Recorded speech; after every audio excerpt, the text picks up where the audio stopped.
বিরাট শঙ্কা ও জল্পনা কল্পনার অবসান ঘটেছে। জামাত এনসিপির যুগান্তকারী দাবি মানতে বাধ্য হয়েছে বিএনপি সরকার। স্বরাষ্ট্রমন্ত্রী এখানে একটা ধন্যবাদ পাওয়ার যোগ্য, জনাব সালাউদ্দিন আহমেদ। আমরা বিএনপি সমালোচনা করব, গণতন্ত্রে সমালোচনা করতেই হবে। সরকারের ত্রুটি বিচ্যুতি নিয়ে আমরা সোচ্চার থাকব, সরকারকে অনেক কিছু করতে বাধ্য করার চেষ্টা করব। সরকার যদি কোনো চ্যালেঞ্জের মুখোমুখি না হয়, সমালোচনার মুখোমুখি না হয়, তারা যদি যা ইচ্ছা তা করতে পারে, তাহলে তো সেটা ডেমোক্রেসি হয় না, সেটা তো স্বৈরতন্ত্র, রাজতন্ত্র। এখানে প্রয়োজনে শ্যাডো ক্যাবিনেট থাকবে, আমরা অ্যাক্টিভিস্টের সমালোচনা করব এবং রাজপথে মিছিল হবে। তো এই জন্যই তো বিরোধী দল সিস্টেম রাখা হয়েছে, নইলে তো সংসদে বিরোধী দল বলতে কিছু থাকতো না। যে যারা জিতবে তারা ক্ষমতায়, আর যারা সেকেন্ড হবে তারা বাদ। তারা তো আর পার্লামেন্টে যেত না। বিরোধী দলের মানে লেজিসলেটিভ বডিতে বিরোধী দলকে রাখা হয়েছে তো এই জন্যে। আবার প্রয়োজনে ধন্যবাদও জানাবো, এরকম একটা সুন্দর কাজ করেছেন সালাউদ্দিন আহমেদ। এতে আওয়ামী লীগের কান্না, সুশীলদের কান্না, তাদের অনেকের স্বপ্ন ভেঙে চুরে চুরমার হয়েছে। এমনকি বিএনপিরও একটা অংশ যেটা চেয়েছিল এটাও সম্ভবত পারছে না। এটা ক্রেডিট জামাত এনসিপির চাপের ফলে বিএনপি এটা করতে বাধ্য হয়েছে। আরো বিষয় আছে দর্শক, এখানে সালাউদ্দিন আহমেদের একটা বক্তব্য, জুলাই যোদ্ধাদের বিরুদ্ধে হত্যা মামলা দিতে হলে রাজাকার হত্যার দায়ে মুক্তিযোদ্ধাদের বিরুদ্ধে মামলা করা যাবে, প্রশ্ন ছুড়েছেন। এর মানে ওই যে পুলিশ হত্যার তদন্ত, হ্যাঁ জুলাই যোদ্ধারা পুলিশ হত্যা করেছে, আওয়ামী লীগ হত্যা করেছে, ইটস ট্রু, এতে কোনো সন্দেহ নেই। থানায় আগুন দিয়েছে, জুলাই যোদ্ধারা অনেক কিছুই করেছে। এখন কি করবেন? এই জুলাই যোদ্ধাদের পুলিশ হত্যার আসামি করবেন, মামলা দিবেন? বা আওয়ামী লীগের কাদেরকে হত্যা করেছে এজন্য এদের বিরুদ্ধে মামলা দিবেন? না, এটা ইউনিট সরকার ক্লারিফাই করেছে যে ইনডেমনিটি দিয়েছে, যে ওটা ছিল একটা যুদ্ধ, সেখানে যারা পুলিশ হত্যা করেছে তারা বীরত্বপূর্ণ কাজ করেছে, যারা আওয়ামী লীগ হত্যা করেছে এটা কোনো অন্যায় করেনি, ওটাকে কোনো ফৌজদারি অপরাধ বলা যাবে না। যুদ্ধের সময় এটা করবে, এটাই স্বাভাবিক। আর ওইটা করেছে বলেই হাসিনা পতন হয়েছে, নইলে তো হাসিনা পতন হতো না, নইলে পুলিশ গণহত্যা চালিয়ে সফল হতো। সিরিয়ায় সেই বাশার আল আসাদ বা বিভিন্ন সময় যেরকম গণহত্যা চালিয়ে তারা টিকে যেত, সেরকম হতো। তো এই জায়গায় দর্শক আমরা দেখতে পাচ্ছি যে বিএনপি সরকার ক্ষমতায় এসে প্রথমে বলেছিল যে না, হ্যাঁ পুলিশ হত্যার তদন্ত করা হবে। মির্জা ফখরুল ইসলাম আলমগীর বলেছেন হ্যাঁ তদন্ত করা হবে। চারদিকে নাকি বিভিন্ন ইশারা ইঙ্গিত দিয়ে দিয়েছিল যে পুলিশ হত্যার তদন্ত হবে, কত কিছু।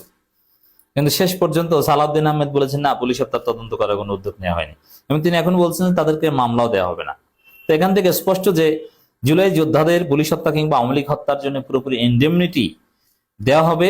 বিএনপি সরকার এটা নিয়ে আর পিছু হটতে পারবে না। স্বরাষ্ট্রমন্ত্রী যেহেতু বলে ফেলেছেন, এবং তুলনাটা কি দেখেন, এই কথা যদি জামাতের কেউ বলতো বা জামাত ক্ষমতা এসে বলতো, দেশ এতক্ষণ উল্টে যেত, মুক্তিযুদ্ধের চেতনার নামে হরতাল শুরু হয়ে যেত, জামাতের বিরুদ্ধে পার্লামেন্ট অভিমুখে ঝাড়ু মিছিল শুরু হয়ে যেত। কিন্তু সালাউদ্দিন আহমেদ বলেছেন বিএনপি কোনো কথা নাই, যে না, এমনকি এটাকে মুক্তিযুদ্ধের সাথে তুলনা করেছে যে 71 সালে মুক্তিযোদ্ধারা অনেক রাজাকার হত্যা করেছে, তো এই জন্য তো আর মুক্তিযোদ্ধাদের দায়ী করে মামলা দেওয়া হয়নি, এটা তারা দায় মুক্তি পেয়েছে। রাজাকাররা পরাজিত হয়েছে, তাদেরকে হত্যা করেছে, এবং রাজাকাররা ছিল মুক্তিযোদ্ধাদের বিরুদ্ধে। ঠিক তদ্রুপ আওয়ামী লীগ জুলাই যোদ্ধাদের বিরুদ্ধে ছিল, তারা পরাজিত হয়েছে, তাদের অনেককে হত্যা করেছে, এর জন্য কোনো মামলা নেই। এবং পুলিশের বিরুদ্ধেই যুদ্ধটা ছিল, তা পুলিশ হত্যা করেছে, ওরা হত্যা করেছে, এখানে আবার মামলা কিসের? বরং যারা পরাজিত হয়েছে তাদের এখানে কোনো অধিকার নাই, আর যারা জয়লাভ করেছে তারা মামলা দিবে পরাজিতদের বিরুদ্ধে, এটাই হচ্ছে কথা। তো দর্শক, জুলাই যোদ্ধাদের বিরুদ্ধে হত্যা মামলা দিতে হলে রাজাকারের হত্যার দায় মুক্তিযোদ্ধাদের বিরুদ্ধে মামলা করা যাবে না, এরকম জুলাই যোদ্ধাদের বিরুদ্ধে কোনো মামলা করা যাবে না। এর মানে ইনডেমনিটির বিষয়ে বিএনপির অবস্থান ফাইনাল। বিএনপি চাইলেও এই অবস্থান আর পরিবর্তন করতে পারবে না। এটাই আমরা দীর্ঘদিন বিএনপি সরকারকে বোঝানোর চেষ্টা করছি, চাপ প্রয়োগ করছি, ন্যারেটিভ নির্মাণ করছি। এবং জামাতের দাবি, এনসিপির দাবি, এটা আরো সিরিয়াস, কারণ জুলাই যোদ্ধাদের বাঁচানো এটা এনসিপির একদম মৌলিক রাজনীতি। এনসিপি জুলাই যোদ্ধাদের দল। যদিও এখানে ইন্টারেস্টিং একটা বিষয় আছে, বিএনপি স্বার্থ আছে এই ইনডেমনিটির উপর অনড় থাকতে, যে স্বার্থের কারণেই হোক না কেন। অ্যাটলিস্ট বিএনপি নোংরা রাজনীতি করতে পারতো, কিন্তু সেটাও বিএনপি করছে না, এর জন্য ধন্যবাদের যোগ্য। বিএনপির কি স্বার্থ এখানে ছিল বা আছে?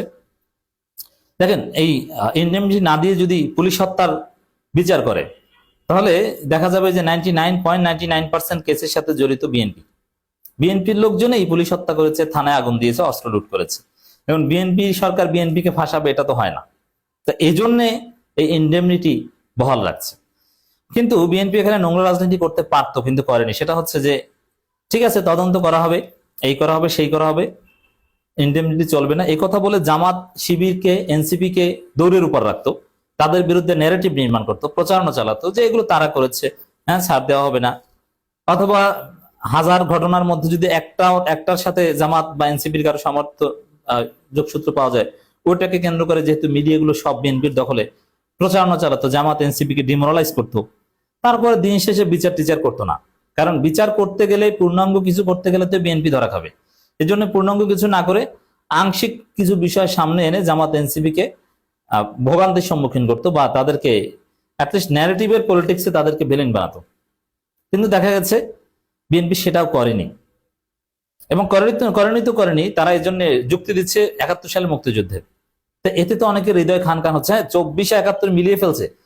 জামাত এনসিপি কিছু বললেই দোষ, আর বিএনপি যে 24-71 মিলিয়ে ফেলছে, মুক্তিযোদ্ধাদের সাথে তুলনা করছে, এবং জুলাই পরাজিত শক্তিকে রাজাকারদের সাথে তুলনা করছে, এতে কিছু বলা হচ্ছে না।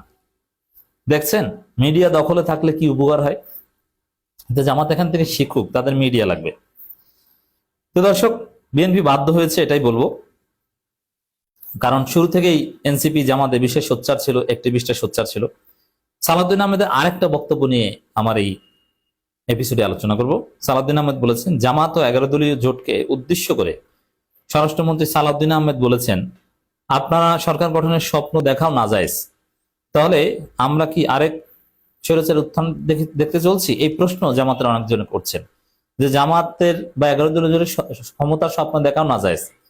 এটা বলেছেন মূলত এই যে জামাতের যে ন্যারেটিভ, যে ইলেকশন ইঞ্জিনিয়ারিং হয়েছে, জামাতকে হারিয়ে দেওয়া হয়েছে, কারচুপি করে বিএনপি জিতেছে, এটার জবাবে বলেছেন। মানে এটার জবাবে বিজয়ী পার্টি এতটুকু বলতে পারে, I am not serious of this. এবং জামাত যে অযোগ্যতা দেখিয়েছে, এই যে ইলেকশন ইঞ্জিনিয়ারিং ঠেকাতে পারেনি, তারপরে রিয়াকশন ঠেকাতে পারেনি, পদে পদে জামাত ভুল করেছে, প্রচারণায় ভুল ছিল, অযোগ্যতা ছিল, তাদের ইশতেহারেও মারাত্মক ব্লান্ডার ছিল, সব মিলিয়ে বিএনপির চাইতে অনেক অনেক পিছিয়ে ছিল। তাতে আমি মনে করি যে এই পরিস্থিতিতে, হ্যাঁ জাতি আশা আকাঙ্ক্ষা রেখেছিল অনেক কিছুই, তারপরও বিজয়ী পার্টি হিসাবে এতটুকু খোঁচা বিএনপি দিতে পারে, এতে মন খারাপ করার কিছু নেই। তবে জামাতের দুর্বলতাগুলো ওভারকাম করে ক্ষমতার দিকে যেতে হবে। জামাতের মিডিয়া নাই, একদম মিডিয়া নাই। এই পরিস্থিতিতে ক্ষমতার স্বপ্ন আসলেই বা দেখে কিভাবে? আমরা ইন্ডিপেন্ডেন্ট অ্যাক্টিভিস্টরা জামাতকে আকাশে উঠিয়ে দিয়েছিলাম, কিন্তু জামাতের তো কোনো মিডিয়া নাই। জামাতের অফিসিয়াল যে পিআর টিম, তারা কিছুই করতে পারেনি। এক্ষেত্রে আসলেই বা ক্ষমতার স্বপ্ন কিভাবে দেখে? যা হয়েছিল ওটা আল্লাহর রহমত। তো এবার যোগ্যতা অর্জন করেন, সামনের বার ক্ষমতা আসবেন।